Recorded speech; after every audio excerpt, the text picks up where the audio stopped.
Going into surgery to have my leg amputated was a tough decision. I flew to Portsmouth, Virginia, and 3 days later I was going into the operating room to have my leg amputated 8 inches below the knee.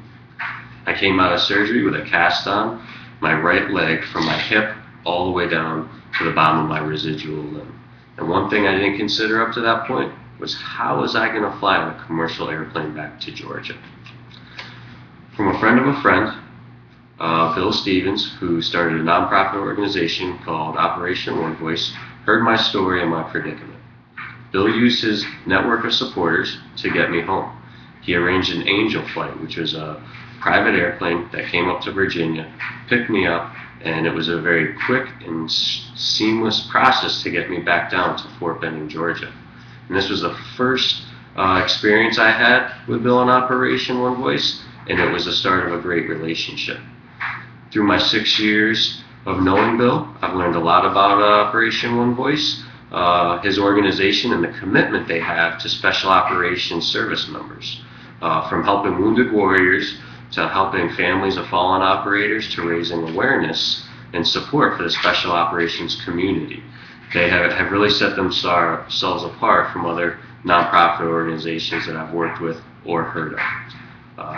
Helping wounded warriors, Bill has a soft spot in his heart for all service members, and it's really a passion of his to help them out. So he started to purchase bikes and get bikes to wounded service members for physical therapy and rehabilitation purposes.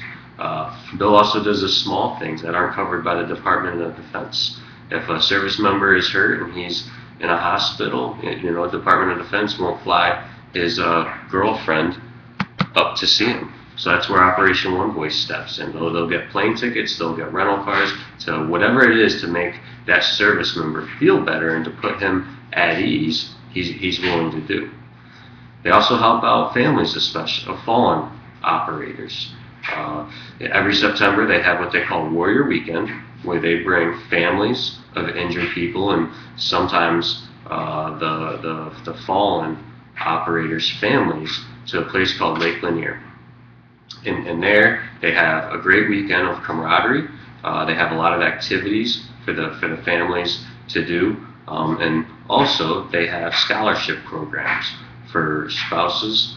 They have continuing education programs, and then for children of fallen operators, they give out grants and they give out scholarships to help those kids get the education that they deserve. Operation One Voice also does a lot of raising awareness for the special operations community. Every September they do an honor ride. Every year they honor a different branch of service, and they'll do a ride from one of the military bases for whatever branch they're honoring, and they'll ride to Duluth, Georgia. And sometimes they cover 400 miles, and sometimes it's up to 700 miles. In every city and every town and every community that they ride their bicycles through, it raises awareness for the special operations, and it lets individuals know through America what being supportive is all about. They also do an honor run every November from Duluth, Georgia down to MacDill Air Force Base in Tampa, Florida, and it ends with a Veterans Day memorial. And it does the same as the honor ride, and every person that sees them, it raises awareness for them. So let me end this by saying thank you, Bill, and thank you to Operation One Voice for all that you do, for the help that you offer to wounded warriors, for the commitment that you have taking care of families of fallen operators, and for raising awareness for all special operation forces throughout the community. When I had my leg amputated, my only thought was about losing my leg. I didn't know that I would meet such a supportive organization and such a supportive group of people that would help me and my family out.